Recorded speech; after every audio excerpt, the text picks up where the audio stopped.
बिस्मिल्लाहिर्रहमानिर्रहीम। अस्सलामु अलैकुम everyone, welcome back on easy learn. I hope कि आप सब ठीक ठाक होंगे, खैरियत से होंगे। तो चलें जी, चलते हैं हम आज के लेक्चर की तरफ। और आज के लेक्चर में हम लोग एक्सरसाइज 3.6 जो है इसे स्टार्ट करेंगे। एक्सरसाइज 3.6 को स्टार्ट करने से पहले एक बात आपको बताना बहुत ज़रूरी है, और वो ये कि जो लास्ट का लेक्चर है वो आपका बहुत इंपॉर्टेंट था। और वो जो लेक्चर था उसमें मैंने आपको एक रूल समझाया था, दैट वाज के रूल। और आज की जो एक्सरसाइज है दैट इज़ पूरी डिपेंडेंट है उसी के रूल पर, ठीक है। तो अगर आपने जो है हमारी लास्ट की जो क्लास है वो नहीं अटेंड की, so it is very important कि आप पहले लास्ट की क्लास अटेंड करें, वो सारे रूल्स को अंडरस्टैंड करें, और उससे रिलेटेड मैंने एग्जांपल्स भी करवाई थी, तो आप उनको भी अच्छे से अंडरस्टैंड करें और फिर आज के लेक्चर की तरफ मूव करें। तो जिन स्टूडेंट्स ने तो वो लास्ट की क्लास अटेंड की है तो उनको पता होगा कि एक्सरसाइज 3.6 में आज हम लोग अपने क्वेश्चंस को कैसे सॉल्व करने वाले हैं। तो चलें जी, स्टार्ट करते हैं exercise 3.6। Question number 1 is if A ratio B is equals to C ratio D. हमें रेशो दी गई है और कहा गया है कि ये सारे क्वेश्चंस को प्रूव करें। तो बेसिकली हमें यहाँ पर राइट हैंड साइड और लेफ्ट हैंड साइड इक्वल हैं, ये चीज़ प्रूव करनी है by the help of this given ratio. तो जब आपको एक रेशो गिवन होगी और कुछ कहा जाएगा कि प्रूव करें, तो इसका मतलब है कि वहाँ पर आपने के रूल इम्प्लीमेंट करना है। सो के रूल इज़ कि आप दोनों रेशोज़ को बारी बारी इक्वल टू के रखते हैं और वहाँ से एक दफ़ा ए की वैल्यू निकाल लेते हैं और एक दफ़ा सी की वैल्यू निकाल लेते हैं, और लेफ्ट हैंड साइड और राइट हैंड में साइड में मर्ज कर देंगे। सो जिन्होंने तो लास्ट की क्लास ली है उन्हें तो अच्छे से अंडरस्टैंड कर रहे होंगे कि मैं क्या कह रही हूँ और ये सब कैसे करना है, कैसे होगा। लेकिन जिन्होंने अटेंड नहीं की क्लास, तो पहले आपके लिए ज़रूरी है कि आप लास्ट क्लास अटेंड करें, फिर आज के लेक्चर की तरफ मूव करें। तो चलें जी, स्टार्ट करते हैं from question number 1। All right, so this is the first part of question number 1। जैसे कि आप देख सकते हैं कि ये चीज़ जो है हमें प्रूव करनी है, ये दोनों साइड्स इक्वल हैं, हमें ये प्रूव करना है by the help of this given ratio. तो जब आपको रेशो गिवन है तो हमें पता है कि यहाँ पर जो है वो के रूल इम्प्लीमेंट होने वाला है। तो के रूल क्या होता है कि जो दोनों रेशोज़ हैं A over B is equals to C over D, इसको हम रखते हैं के इक्वल। तो यहाँ से हमें क्या पता चला कि ए ओवर बी भी जो है वो के इक्वल है और सी ओवर डी जो है ये भी के इक्वल है, क्योंकि ये दोनों इक्वल हैं। और फिर ये किसके इक्वल हैं आगे से, के इक्वल। तो इसका मतलब दोनों को सेपरेटली इक्वल कर सकते हैं, ठीक है। तो यहाँ से हमारे पास ए की वैल्यू आ गई, A is equals to B के and C is equals to D K. तो चाहे तो अब आप इनको नंबर दे लें बेशक, इक्वेशन 1 एंड इक्वेशन 2, क्योंकि हमें जो है यहाँ से ए और सी की वैल्यूज़ मिल गई हैं। तो सबसे पहला काम आपका कंप्लीट हुआ कि ए और सी की वैल्यूज़ निकाल लें बाय द हेल्प ऑफ के rule. The next step is कि आप चाहे तो राइट हैंड साइड ले लें, चाहे तो लेफ्ट हैंड साइड ले लें, और क्वेश्चन को स्टार्ट करेंगे। सो यहाँ पर मैं क्या कर रही हूँ कि मैं लेफ्ट हैंड साइड ले रही हूँ। लेफ्ट हैंड साइड कौन सी है बनती है मेरी left hand side? So this is our left hand side. So इसे लिख लेंगे 4a minus 9b divided by 4a plus 9b। तो अब मैं करने ये वाली हूँ कि यहाँ पर जहाँ पर भी a आ रहा है वहाँ पर मैं a की वैल्यू को रिप्लेस करने वाली हूँ। सो क्या आ जाएगा, 4a की जगह पर क्या आ जाएगा, b के माइनस 9b, और डिवाइडेड बाय क्या था मेरे पास, 4a, यानी कि b के आ जाएगा यहाँ पर माइनस 9b। सो ये सिंपली मैंने किया है कि यहाँ पर a आ रहा था जहाँ पर, मैंने उसकी वैल्यू से रिप्लेस कर दिया है जो कि थी b के। तो अब हम क्या करेंगे, इसे जस्ट सिंप्लीफाई कर लेंगे, ब्रैकेट्स ओपन कर दें तो आपको आइडिया होगा, 4b के माइनस 9b आ जाएगा, डिवाइडेड बाय आ जाएगा हमारे पास 4b के प्लस 9b। तो अब हम यहाँ पर क्या करेंगे, अब आप देख सकते हैं यहाँ से क्लियरली कि जो b है यहाँ से कॉमन आ रहा है। तो मैं क्या करने वाली हूँ कि न्यूमरेटर और डिनोमिनेटर दोनों से जो है वो b को कॉमन ले लूँगी। तो ये आ जाएगा मेरे पास b कॉमन, अंदर बचा 4k माइनस 9 डिवाइडेड बाय आ गया मेरे पास यहाँ से भी b कॉमन, तो ये हो गया 4k प्लस 9। तो अब आप यहाँ से देख सकते हैं कि न्यूमरेटर और डिनोमिनेटर में b आ रहा है, सो ये आपस में कैंसिल हो जाएंगे। सो मेरे पास लेफ्ट हैंड साइड बचेगी 4k minus 9 divided by 4k plus 9। तो अब ये जो है मज़ीद सिंप्लीफाई नहीं हो सकती, तो इसका मतलब यही हमारी फाइनल लेफ़्ट हैंड साइड है। तो जब हमने लेफ़्ट हैंड साइड को फुल सिंप्लीफाई कर लिया तो अब हम क्या करेंगे कि राइट हैंड साइड को लेंगे और वहाँ पर भी जहाँ जहाँ सी आ रहा है वहाँ पर उसकी वैल्यू रिप्लेस कर देंगे, ठीक है। तो ये आ गई मेरे पास final value left hand side की। इसी तरीके से अब जो है मैं राइट हैंड साइड को लूँगी और राइट हैंड साइड थी मेरे पास 4c minus 9d divided by 4c plus 9d। तो यहाँ पर जो है मेरे पास c की वैल्यू थी, अभी मैंने आपको ऊपर दिखाया भी, c की वैल्यू थी मेरे पास dk। तो यहाँ पर जो c की वैल्यू है मैं उससे रिप्लेस करने वाली हूँ, तो ये आ जाएगा 4dk minus 9d divided by 4dk plus 9d। तो अब आप यहाँ से देख सकते हैं कि न्यूमरेटर और डिनोमिनेटर में से हमारे पास जो है वो d कॉमन आ रहा है, तो यहाँ से हमने d कॉमन ले लिया, तो ये बचा 4k माइनस 9 डिवाइडेड बाय, यहाँ से भी d कॉमन आ गया, तो क्या बचा यहाँ पर 4k प्लस 9। तो ये कैंसिल हो गए, तो फाइनल हमारे पास एक आंसर आ गया सिंप्लीफाइड फॉर्म में, that is 4k minus 9 divided by 4k plus 9। So this is right hand side. तो जब राइट हैंड साइड और लेफ़्ट हैंड साइड निकाली तो अब हमने देखना है कि हमारी लेफ़्ट हैंड साइड और राइट हैंड साइड मैच हो रही है या नहीं। सो अब आप क्लियरली यहाँ से देख सकते हैं कि लेफ़्ट हैंड साइड और राइट हैंड साइड जो है वो दोनों इक्वल हैं। तो इसका मतलब ये प्रूव कर दिया हमने कि left hand side is equals to right hand side, hence proof. और यही जो है हमें प्रूव करना था कि दोनों जो साइड्स हैं हमारी वो इक्वल हैं। So this was the question number 1 first part by the help of के रूल, ठीक है। रेशो दी गई थी तो इसका मतलब के रूल इम्प्लीमेंट होगा।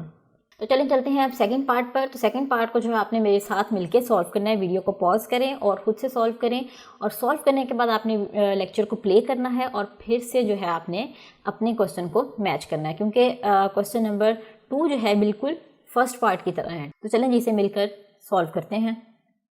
All right, so this is the second part.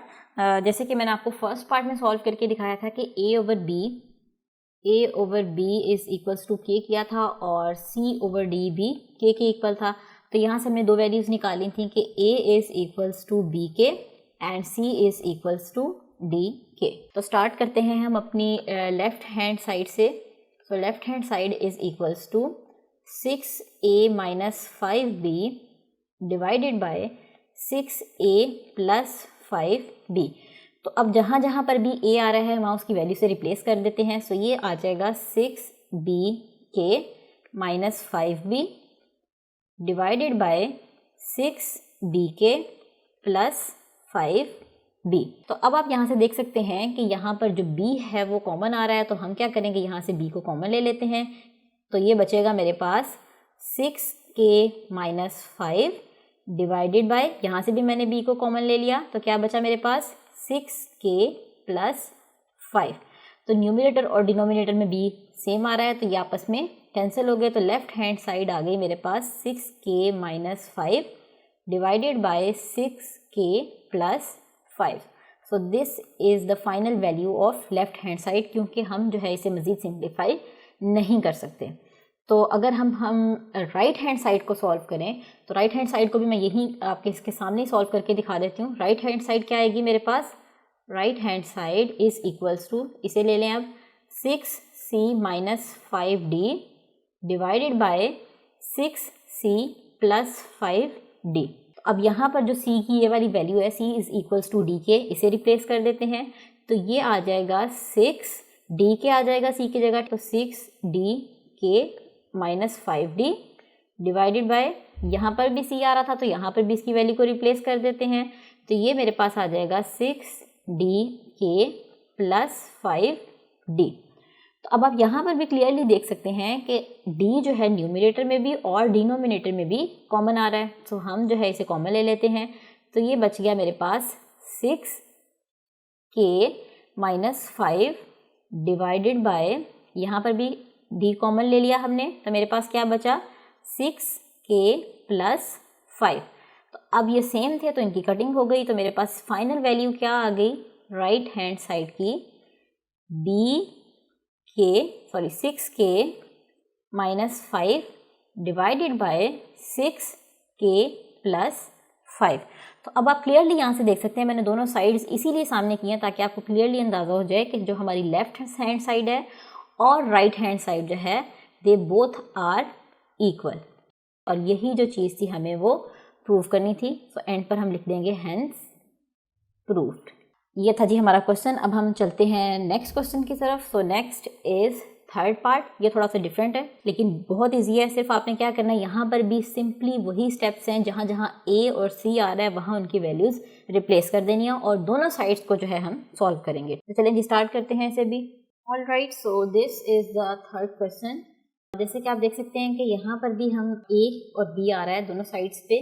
तो क्या करेंगे हम, जैसे कि हमें पता है A is equals to B के and C is equals to D K. So वो जो स्टेप्स हैं दोनों रेशियोज को बारी बारी के इक्वल रखना और वहाँ से ए और सी की वैल्यूज़ निकालना, सो वो स्टेप जो है वो मस्ट है। सो लेक्चर में इतना टाइम नहीं होता कि वो तमाम स्टेप्स जो हैं वो बारी बारी हर क्वेश्चन में रिपीट किए जाएँ। सो मैं क्या कर रही हूँ, मैं डायरेक्टली ए और सी की वैल्यूज़ को मेंशन कर रही हूँ, लेकिन आपने जो है पूरे स्टेप्स यहाँ पर मेंशन करने हैं। Alright, so A is equals to B के and C is equals to D K. अब मैं क्या करूँगी, लेफ्ट हैंड साइड को ले लेती हूँ पहले। So left hand side is equals to A over B. तो यहाँ पर ए की वैल्यू रिप्लेस कर देती हूँ, ए इज इक्वल्स टू बी के डिवाइडेड बाय क्या था, बी। यहाँ से आप देख सकते हैं कि ऊपर भी बी आ रहा है नीचे भी बी आ रहा है, तो बी से बी कट हो गए तो मेरे पास फाइनल आंसर आया के। So the value of left hand side is के। अब हम लेते हैं जी अपनी राइट हैंड साइड को। सो राइट हैंड साइड में क्या है कि जहाँ जहाँ आप देख लें आपके सी आ रहा है और ए आ रहा है, वहाँ पर मैं डायरेक्टली उनकी वैल्यूज़ को रिप्लेस कर दूंगी। सो ये यहाँ पर आप देख सकते हैं ए है तो यहाँ पर बी और के इसका स्क्वायर आ गया, प्लस सी था तो यहाँ पर क्या आ जाएगा, डी और के इसका स्क्वायर आ जाएगा। और डिवाइडेड बाय हमारे पास क्या है, बी और डी, इन दोनों की कोई वैल्यूज नहीं है, सो ये एज इट इज रहेंगे, B square plus D square. तो नेक्स्ट स्टेप में हम क्या करेंगे कि इनके जो स्क्वायर्स हैं इन्हें हम ओपन कर लेते हैं। तो ये हमारे पास आ जाएगा b square k square plus D square k square, और डिवाइडेड बाय क्या था मेरे पास, b square plus D square. तो अब हम क्या करेंगे, जैसे कि अब आप देख सकते हैं कि न्यूमरेटर जो है इसमें के स्क्वायर कॉमन आ रहा है, दोनों टर्म्स में के स्क्वायर है। तो हम क्या करेंगे कि जो के स्क्वायर है इसे हम कॉमन ले लेंगे। तो ये मेरे पास क्या आ गया यहाँ पर, के square into D square plus क्या था, डी स्क्वायर, डिवाइडेड बाय क्या होगा, D square plus D square. तो अब आप देख सकते हैं कि ये वाला जो पोर्शन है ब्रैकेट वाला, न्यूमरेटर में और डिनोमिनेटर में जो है ये सेम है, इन्हें जो है हम कट कर देते हैं। तो मेरे पास फाइनल आंसर क्या रह गया स्क्वायर रूट में, के स्क्वायर। सो ये स्क्वायर और ये स्क्वायर रूट जो है वो आपस में कट हो गए। So the final value of right hand side is also equals to K. तो यहाँ से आप क्लियरली देख सकते हैं कि लेफ्ट हैंड साइड भी के इक्वल थी और राइट हैंड साइड की जो वैल्यू आई है मेरी वो भी के इक्वल है। So hence it is prove that left hand side is equals to right hand side, और यही चीज हमें जो है वो प्रूव करनी थी। So the next question is question number 4। Question number 4 भी सेम ऐसे ही है, बस आपको रेशियो के फॉर्म में दिया गया है। So first step is you have to convert these ratios in fractions form. तो चलिए स्टार्ट करते हैं इसे भी। Alright, so this is the fourth part. जैसे कि हमें पता है a is equals to B के and c is equals to D k. Alright, so चलें जी हम ले लेते हैं पहले अपनी left hand side is equals to a की पावर 6 प्लस c की पावर 6, इसको मैं फ्रैक्शन की फॉर्म में लिख रही हूँ। सो डिवाइडेड बाय आ जाएगा b की पावर 6 प्लस d की पावर 6। तो अब जहाँ जहाँ पर भी मेरे पास a आ रहा है और c आ रहा है वहां मैं उसकी वैल्यू को रिप्लेस कर देती हूँ, ठीक है। सो a की जगह पर क्या आ जाएगा, b k की पावर 6 प्लस c की जगह क्या आ जाएगा, d k की पावर 6, और डिवाइडेड बाय क्या है मेरे पास, b की पावर 6 प्लस d की पावर 6। तो नेक्स्ट स्टेप में हम ये जो ब्रैकेट्स हैं इन्हें ओपन कर लेते हैं। तो ये मेरे पास आ जाएगा b की पावर 6, k की पावर भी 6 आ जाएगी, प्लस इसी तरीके से यहाँ पर भी d की पावर 6 एंड k की पावर 6, और डिनोमिनेटर में क्या है, d की पावर 6 प्लस d की पावर 6 एज इट इज आ गया। अब आप देख सकते हैं यहाँ से कि मेरे पास जो है k की पावर 6 जो है वो कॉमन आ रही है। तो मैंने यहाँ पर क्या कर रही हूँ, कि k की पावर 6 जो है वो कॉमन ले रही हूँ, तो अंदर क्या बच गया मेरे पास, d की पावर 6 प्लस d की पावर 6, और डिवाइडेड बाय क्या था मेरे पास, d की पावर 6 प्लस d की पावर 6। तो अब आप देख सकते हैं जो ब्रैकेट वाला फैक्टर है ये ऊपर और नीचे यानी कि न्यूमरेटर और डिनोमिनेटर में कॉमन है, तो ये फैक्टर जो है कट हो जाएगा। तो मेरे पास फाइनल वैल्यू आ जाएगी लेफ्ट हैंड साइड की। अब हम सॉल्व कर लेते हैं अपनी राइट हैंड साइड को। सो राइट हैंड साइड क्या थी उसे भी यहाँ पर जो है हम मेंशन कर लेते हैं। So right hand side is equals to, किसके इक्वल थी, a cube c cube divided by b cube and d cube. तो सिंपली यहाँ पर भी क्या करेंगे, जहाँ जहाँ पर भी a और c आ रहा है वहाँ उसकी वैल्यू को रिप्लेस कर देंगे। सो a की जगह पर क्या आ जाएगा, b k इसका क्यूब मल्टीप्लाई बाय c की जगह क्या है, d k और इसका क्यूब। तो डिवाइडेड बाय क्या था मेरे पास, b cube and d cube. तो नेक्स्ट स्टेप में हम जो ब्रैकेट है इसे हम ओपन कर देंगे, तो ये आ जाएगा b cube k cube multiply by, अब ये आपने ध्यान से देखना यहाँ पर जो है एडिशन हो रही थी लेकिन यहाँ पर जो है वो मल्टीप्लिकेशन हो रही है, तो आपने इस चीज़ को कंफ्यूज नहीं कर देना। मल्टीप्लिकेशन और एडिशन के जो रूल्स होते हैं उन्हें आपस में मिक्स बिल्कुल भी नहीं करना है। सो क्या होगा, अब आप देख सकते हैं कि मल्टीप्लिकेशन हो रही है, तो अगर बेसेस सेम है तो पावर्स क्या हो जाती हैं, ऐड हो जाती हैं। फॉर एग्जांपल यहाँ पर भी k है, यहाँ पर भी k है, तो बेस सेम है तो पावर्स क्या हो जाती हैं, आपस में ऐड हो जाती हैं। सो k की पावर क्या आ जाएगा यहाँ पर मेरे पास 6, 3 + 3 6, और साथ में क्या आ गया, d cube and d cube divided by क्या था, d cube and d cube. तो ये वाला फैक्टर न्यूमरेटर और डिनोमिनेटर में सेम था, तो ये भी आपस में कट हो गए, तो मेरे पास फाइनल वैल्यू आ गई k की पावर 6। तो अब आप क्लियरली यहाँ से देख सकते हैं कि लेफ्ट हैंड साइड और राइट हैंड साइड दोनों जो मेरी साइड्स हैं वो इक्वल हैं। So hence we have proved that left hand side is equals to right hand side. तो ये था जी हमारा आज का लेक्चर, और क्योंकि आज की क्लास का वक्त ख़त्म हो रहा है तो इंशाल्लाह जो हमारी नेक्स्ट क्लास होगी उसमें हम लोग ये जो बाकी के रिमेनिंग पार्ट्स हैं इनको स्टार्ट करेंगे। तब तक आपने कोशिश करनी है कि इन्हें सॉल्व करने की कोशिश करें, अगर हो जाते हैं तो वेल एंड गुड, लेकिन अगर नहीं होते तो कोई टेंशन की बात नहीं है, इंशाल्लाह मैं यहीं से कल स्टार्ट करूँगी। तो चलें जी, मिलते हैं हम आपसे अपने अगले लेक्चर में, तब तक के लिए अल्लाह हाफिज़।